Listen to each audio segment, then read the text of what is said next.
Bien, vamos a continuar, vamos a tratar de ser breves para tratar de obviar tiempo, todavía nos quedan dos ponentes más, y creo yo que ese es un tema que me parece muy interesante, después de lo que discutimos o lo que platicamos un poquitito sobre Sigris. Creo que ese es un tema también controvertido, y realmente ese es un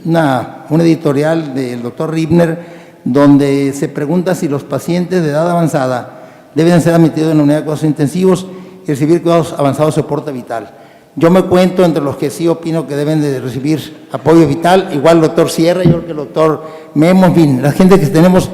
de la vieja ola, creo que estamos de acuerdo en estas situaciones que debieran de ser vistas o analizadas desde muchos puntos de vista. ¿Cuál es, Juan Carlos? ¿Verdad? Okay. A ver, ¿cuál es? ¿Con cuál? Aquí. ¿Cuáles son los factores que van a influir para que los pacientes de edad avanzada puedan o no ingresar a la unidad de cuidados intensivos? Yo creo que el factor más importante es el factor administrativo. Chocamos frecuentemente con los administradores de los hospitales y particularmente los que nos van a dar los implementos y medicamentos en la unidad de cuidados intensivos, y son gente que realmente no entienden razones. Tenemos que pelearnos con ellos por múltiples causas, y desde luego que sabemos, y ellos lo han dicho y lo sabemos todo el mundo sabemos que los servicios de salud en la unidad de cuidados intensivos son sumamente costosos. Entonces, esa es una de las razones por las cuales ellos arguyen de que a los pacientes no se les debe invertir a estos pacientes tanto, porque definitivamente van a ser una carga moral, así entre comillas, para los servicios de salud, donde van a llevarse una serie de dineros que le pueden corresponder a otras gentes, pero la experiencia actual y en un artículo reciente que acaba de publicarse nos hace saber que realmente esos pacientes tienen muchas posibilidades de salir adelante cuando son bien manejados. Por lo tanto, yo creo que los servicios para este tipo de pacientes en nuestro medio y particularmente en el servicio de salud pública están sumamente relacionados, y es una situación que va a condicionar situaciones muy graves porque van a modificar la actitud del médico. El médico modifica su actitud en este tipo de pacientes porque sabemos que los pacientes de este tipo tienen efectos deleterios de muchísimos medicamentos, van a ser más complicaciones, más efectos colaterales. Tiene temor el médico de que todo el esfuerzo que él hace sea un esfuerzo inútil, donde está invirtiéndole a un paciente que realmente es posible que no pudiera salir adelante, y luego las restricciones económicas que tenemos para poder implementar el manejo de estos pacientes.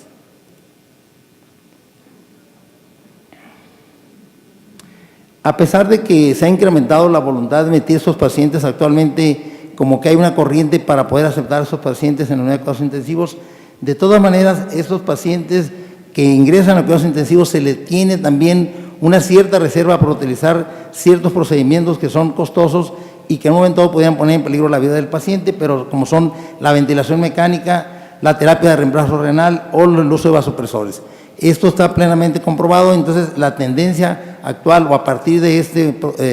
trabajo es tratar de poder cambiar o modificar la actitud del médico para contra estos tipos de pacientes. Los avances tecnológicos y el desarrollo social han permitido el incremento de la aceptación de estos pacientes y el cambio de la actitud médica, y no tanto de los administradores, pero sí médica, de esos pacientes para ser ingresados a la unidad de cuidados intensivos. Voy a presentarles un caso clínico que tuve la fortuna de tener hace 20 días. Cuando supe que me invitaban a dar una plática, llega un paciente a mi consultorio de 97 años de edad. Yo lo vi, lo pasa a una salita que tengo ahí donde tengo implementado algunas cosas para manejo rápido, y el paciente venía con una frecuencia, con una tensión arterial de 80-50. El paciente estaba consciente, tenía una hipoacusia muy severa. Sin embargo, él lo que manifestaba era unas náuseas muy severas y que no podía estar comiendo de hace 3 o 4 días. Total, eso había condicionado un shock seguramente hipovolémico y con una falla renal por una nefropatía obstructiva. El paciente se le empieza a manejar con volumen y el paciente empieza a mejorar. Entonces se plantea esta situación después de la carga de volumen con los familiares, comentándole la necesidad de aplicar una terapia agresiva que pudiera sacar adelante a este paciente. La verdad de las cosas es que el paciente no era diabético, no era hipertenso y no tenía realmente ningún problema excepto la deshidratación severa que estaba causando un choque hipovolémico. No estaba séptico el paciente y el paciente podría salir adelante. Entonces, discute con la familia, se le hace saber el costo realmente de la situación de ir a un hospital privado, de la atención, se pasa a cuidados intermedios, se empieza a manejar y se le pone un catéter de Majurcar y se dializa. El paciente, a la segunda diálisis habían bajado los niveles de la creatinina, donde teníamos niveles muy altos previamente, que habíamos visto que había tenido niveles hasta de 9 con 320 de urea, bajó a 3.4 de creatinina con 120 miligramos de urea. Este paciente, por razones económicas, se traslada al IMSS y se pide el traslado, se vaya el traslado, y el paciente iba en excelentes condiciones. El paciente ya no vomitaba, estaba perfectamente hidratado, se hizo una talla suprapúbica por la nefropatía obstructiva y el paciente empezaba a orinar o estuvo orinando perfectamente bien, se fue con unos asuados más o menos razonablemente bien, y cuando llega al IMSS, a su clínica de descripción, le dicen que pues, el paciente estaba muy bien y que no era necesario internarlo. Esta situación lo pasan a la situación de la unidad de hemodiálisis, donde hubo problemas administrativos, se difiere realmente el manejo de la diálisis y el paciente llega 5 días después a la urgencia de esta clínica y el paciente fallece en 48 horas después de haber ingresado al hospital. Es triste decirlo, pero como los dos manejos fueron diferentes en enfoques totalmente diferentes, y yo les comentaba incluso a las personas que cuando me dijeron, bueno doctor, y se lo llevamos al IMSS para que le puedan poner un catéter y lo puedan dializar, y le dije, mira, definitivamente esto no va a suceder, es un paciente que realmente no se le va a hacer caso, se va a dejar por ahí y va a suceder lo que sucedió posteriormente. Entonces, esta es una situación real, vívida, que yo la palpé y que definitivamente nos hace pensar que esos pacientes, a pesar de la edad del paciente, mejoró tan importantemente que el paciente pudo haber vivido muchísimo más tiempo, pero desafortunadamente en las situaciones, yo digo que médico-administrativas fueron los que dieron al traste con este paciente. Hace ya mucho tiempo, hace como unos 10 años, en 2001, nosotros presentamos 30 casos de estos pacientes que se ingresaron a la unidad de cuidados intensivos en la OCA, y eran unos pacientes que tenían la característica más importante, que tenían 75 o más años de edad. Esos pacientes, de ellos fallecieron nada más 2 pacientes, de tal forma de que está muy relacionado con el estudio que vamos a presentar a continuación, y en ello utilizamos vasoactivos, ventilación mecánica y líquidos intravenosos en forma generosa o lo que fuera necesario, y nos fue bastante bien con este tipo de pacientes. Desde entonces nosotros pensábamos que estos tipos de pacientes podían ser recuperables y podrían tener una buena sobrevida en las unidades de cuidados intensivos. Algunos estudios han demostrado que la edad avanzada es un factor de riesgo de muerte. Definitivamente, si tomamos en cuenta que algunos pacientes, no todos, tienen ya una situación de deterioro fisiológico y que definitivamente eso pudiera ocasionar mayor problemas cuando se presenta un problema grave en estos pacientes. Sin embargo, no debemos tomar la edad cronológica como un solo factor para poder ingresar a estos pacientes en la unidad de cuidados intensivos. Yo creo que hay muchos factores, porque tenemos evidencias de que los pacientes, algunos pacientes han estado bien dentro de la unidad y han evolucionado en forma favorable.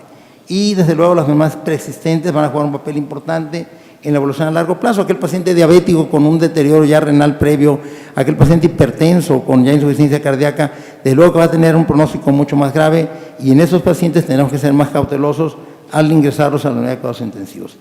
En un estudio reciente, el doctor Lerol analiza el ingreso de los pacientes a la unidad de cuidados intensivos y analiza 2 cohortes en Francia de 10 años, de diferencia de 10 años fueron los que vieron 348 pacientes de 1992 a 1995, 373 pacientes de 2001 al 2004, y no hubo una diferencia significativa en edad, aunque realmente en el segundo grupo hubo un poquitito más de pacientes, pero eso no fue significativo. Hubo una menor limitación funcional en el segundo grupo, es decir, los pacientes tenían una limitación mucho mayor, y enfermedad aguda diagnosticada por SAPS-2, vemos aquí 43 más menos 18 contra 57 más menos 25 en el segundo grupo. Vean ustedes los pacientes de más de 80 años, realmente la edad promedio fueron casi 85 años, 348 pacientes de 80 años o más, realmente fueron el 18% de esos pacientes, 18.3 en el primer grupo de gentes, y en el segundo grupo los pacientes de 80 años o más fueron 15.6, pero de 2.376 ingresos. Vean ustedes la edad, vamos a mencionar, estamos prácticamente igual, el sexo, están predominando el sexo masculino, pero aquí hay cosas muy interesantes. Esta clasificación de limitación funcional, vean ustedes cómo en esos pacientes, el primer grupo teníamos, en el primer grupo 23 pacientes contra 79 con una limitación funcional, sin limitación funcional, una limitación funcional moderada en 198 casos contra 168, vean cómo disminuye aquí en forma importante, una limitación funcional severa de 114 casos contra 119 y realmente los demás no hubo ninguna cosa estadísticamente significante. Vean ustedes también en los dos periodos las causas de ingreso a la unidad de cuidados intensivos. En el caso del primer grupo de pacientes, lo respiratorio ocupó 166 casos, que fue el 48%, contra 47, donde realmente no hubo una diferencia, fueron prácticamente iguales. Igual que en lo neurológico, tenemos un 12% en el primer grupo, en el primer cohorte, mientras que en el segundo son 10%, tampoco tenemos una diferencia significativa. En el circulatorio fue donde hubo un cambio muy importante, los pacientes fueron 18% contra 36%. Aquí fue el mayor grupo de pacientes que entraron en el segundo grupo, que fueron pacientes mucho más graves y más delicados, mientras que también en el metabólico vemos que disminuyó de una forma muy importante, de 77 casos que ocupó el 22% contra 27, que es el 7%. Vean ustedes aquí en cuanto a los tratamientos agresivos que recibieron estos pacientes, infusión de vasopresores, aquí hay una diferencia muy importante de 83 pacientes del primer grupo contra 176, o sea, como que en el segundo grupo ya con experiencia mucho más agresivos en su manejo y obviamente esto debe haber modificado la evolución de estos pacientes. En el caso de la ventilación mecánica, vean también una forma muy importante, también se ventilaron mucho más pacientes en el segundo grupo, 163 que fue un 47% contra 263 que fue un 71%. Y en las terapias de reemplazo renal también vean la diferencia tan importante entre uno y otros casos, que fueron 8 casos con 2% y 58 con 16%. En total, que esos pacientes en los 3 procedimientos que son procedimientos agresivos para el manejo de las diferentes patologías que van a presentar estos pacientes, fueron con una diferencia muy significativa en el segundo grupo. Y bueno, ya en conclusiones tenemos que un mayor número de personas de edad avanzada fueron admitidas en el segundo grupo de esta edad, no fue una cosa significativa. Aunque hay una significante declinación de los pacientes de 80 años, de 18.3 a 15.6, porque realmente en el segundo cohorte quizás se fue un poquito más acuicioso en la selección de estos pacientes. Hay una diferencia importante en los criterios de admisión, definitivamente después de la experiencia del primer cohorte, ellos estuvieron haciendo ajustes y no reflejan, cuando menos, una discriminación por edad, o sea, admitían todos los pacientes, pero sí un enfoque más realista por la provisión de recursos que pudieran tener en la unidad. Entonces, el tratamiento intensivo se ha visto que se ha incrementado a través del paso del tiempo y de luego la alta severidad de las enfermedades se vio compensada por el aumento de la eficacia en la unidad, o sea, entre más eficacia en la unidad, teniendo más procedimientos agresivos, definitivamente la severidad de los pacientes obligó a los intensivistas a llevar a cabo estas medidas. Hay un incremento en la densidad del tratamiento agresivo en la década analizada y hay una disminución de la mortalidad en pacientes de edad avanzada en esta última década. Eso es una de las cosas importantes que creo yo que va a marcar el punto importante en relación a este trabajo, donde realmente vemos lo siguiente: la comparación de los dos cohortes se observa que en pacientes del segundo periodo tenían menos limitación funcional en su admisión, pero es muy interesante que en el segundo periodo fue independientemente asociado con una mayor intensidad de cuidados intensivos, pero con cerca del triple de sobrevida de los pacientes. O sea, a esos pacientes que estaban mucho más graves se le hicieron mucho más cosas, pero mejoró la sobrevida de los pacientes de una forma muy importante. Creo que esto viene a cambiar el concepto que teníamos en que los pacientes de edad no eran tributarios o se les tenía que tratar de valorar muy tranquilamente el ingreso a la unidad de cuidados intensivos. Sin embargo, este estudio demuestra lo contrario. Y desde luego se observa en el segundo periodo que, como comentábamos, había más procedimientos agresivos en el aspecto hemodinámico, el uso de vasoactivos, en el aspecto de terapia de reemplazo renal y en el área de ventilación mecánica. Bien, los factores que influyen en una terapia más agresiva en estos pacientes de esta edad